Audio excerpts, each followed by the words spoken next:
अरविंद केजरीवाल और कांग्रेस ने 2024 के लोकसभा चुनाव से पहले कभी हाथ नहीं मिलाया, बल्कि अरविंद केजरीवाल ने तो अपनी पार्टी राजनीति की नींव ही कांग्रेस की जड़ें खोदकर की थी। 2013 के पहले चुनाव में ही 15 साल से सत्ता पर काबिज कांग्रेस को 8 सीटों पर समेट दिया था और उसके ठीक बाद अरविंद केजरीवाल ने कांग्रेस के सपोर्ट से ही दिल्ली में अपनी पहली सरकार भी बना ली। 2019 के आम चुनाव में भी अरविंद केजरीवाल कांग्रेस के साथ चुनावी गठबंधन करना चाहते थे, लेकिन तब शीला दीक्षित के अड़ जाने के कारण राहुल गांधी ने स्थानीय नेताओं का नाम लेकर पल्ला झाड़ लिया था। अरविंद केजरीवाल ने पहले चुनाव में ही दिल्ली की तत्कालीन मुख्यमंत्री शीला दीक्षित को हरा दिया था। दिल्ली विधानसभा चुनाव में अरविंद केजरीवाल पुराने ढर्रे पर ही लौट आए हैं और कांग्रेस ने भी हर कदम पर आम आदमी पार्टी नेतृत्व और भ्रष्टाचार के आरोपी नेताओं के खिलाफ हमले तेज कर दिए हैं। 2013 में सबसे ज्यादा विधानसभा सीटें बीजेपी के हिस्से में आई थी, लेकिन उसे विपक्ष में बैठने का फैसला किया। 2015 में पूर्व आईपीएस अधिकारी किरण बेदी को लाकर बीजेपी ने अरविंद केजरीवाल को चैलेंज किया था, लेकिन कुल जमा 3 सीटों पर सिमट कर रह गई। 2020 के चुनाव में बीजेपी ने ज्यादा जोर लगाया, लेकिन विधायकों का नंबर दहाई का आंकड़ा भी नहीं पार कर सका, लेकिन सीटें 8 हो गई। कांग्रेस तो 2015 से ही जीरो बैलेंस खाता ढो रही है, लेकिन इस बार पहले के मुकाबले ज्यादा गंभीर नजर आ रही है। स्थानीय कांग्रेस के नेता तो दिल्ली यात्रा कर रहे हैं, लेकिन अभी तक राहुल गांधी और प्रियंका गांधी वाड्रा के उसमें शामिल होने की औपचारिक जानकारी सामने नहीं आई है। संभावनाएं तो वैसे भी जता दी जाती हैं। दिल्ली शराब नीति केस में अरविंद केजरीवाल और उनके साथियों पर भ्रष्टाचार के गंभीर आरोप लगने और जेल जाने के बावजूद अब तक तो आम आदमी पार्टी का पलड़ा ही भारी माना जा रहा है। लेकिन सवाल तो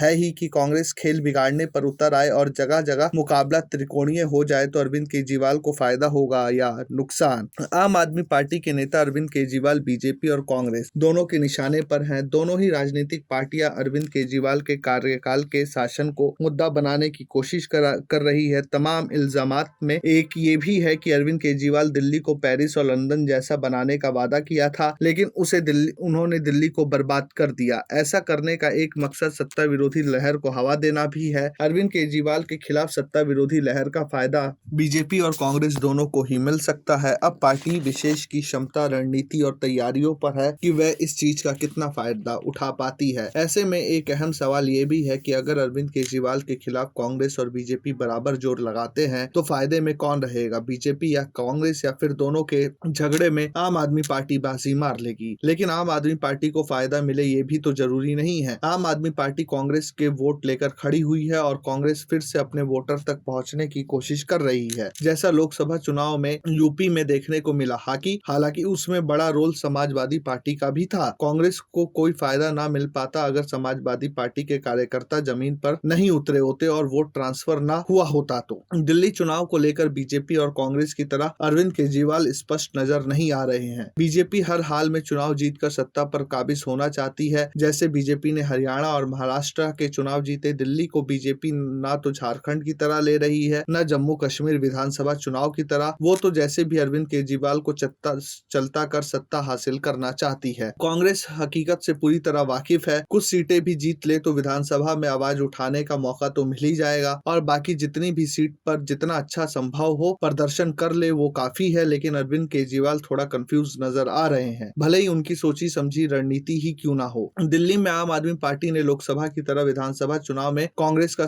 गठबंधन उसके साथ नहीं किया, लेकिन अरविंद केजरीवाल वहां तक राहुल गांधी के साथ नजर आते हैं जहां तक स्वार्थ कॉमन लगता है। अडानी ग्रुप के कारोबार पर संसद में कांग्रेस अकेली पड़ती नजर आती है, लेकिन दिल्ली में भी उसे आम आदमी पार्टी का साथ मिल रहा है। विधानसभा में अरविंद केजरीवाल के भाषण में भी वैसी ही झलक दिखाई पड़ती है जैसे संसद में अडानी को लेकर हुए विरोध प्रदर्शन में अखिलेश यादव और ममता बनर्जी की पार्टियों का कोई नेता नहीं दिखाई पड़ता, लेकिन आपके संजय सिंह जरूर होते हैं। और वैसे ही अरविंद केजरीवाल के दिल्ली विधानसभा के भाषण को में अडानी ग्रुप का जिक्र होता है। अरविंद केजरीवाल कहते हैं, जब मैं मुख्यमंत्री था तब मुझ पर दिल्ली की बिजली कंपनियों को अडानी को सौंपने का दबाव बनाया गया था। फिर कहते हैं कि हो सकता है उसी वजह से उनको जेल भेजा गया हो। अडानी ग्रुप का नाम लेकर वो बीजेपी को अलग अलग तरीके से अपनी तरफ से चैलेंज भी करते हैं। अडानी का नाम लेकर अरविंद केजरीवाल भले ही बीजेपी को टारगेट कर रहे हो, लेकिन मदद तो कांग्रेस की भी हो रही है। अगर दिल्ली में लोकसभा और विधानसभा चुनाव का पैटर्न अलहदा ना होता तो तस्वीर काफी हद तक साफ नजर आती। पिछली 3 बार से होता ये आ रहा है कि दिल्ली के लोग सभी 7 सीटें बीजेपी की झोली में डाल देते और विधानसभा चुनाव में दिल्ली के वही लोग पूरा प्यार अरविंद केजरीवाल पर पर उड़ेल देते हैं। बीजेपी को तो कुछ बख्श भी देते हैं, कांग्रेस का तो खाता भी नहीं खुलने देते। तभी तो तीनों राजनीतिक दल आने वाले चुनाव में मतदाता का मन मोह लेने के भरपूर प्रयास में लगे हुए हैं। अब सभी दल फ्री बिजली, फ्री पानी, फ्री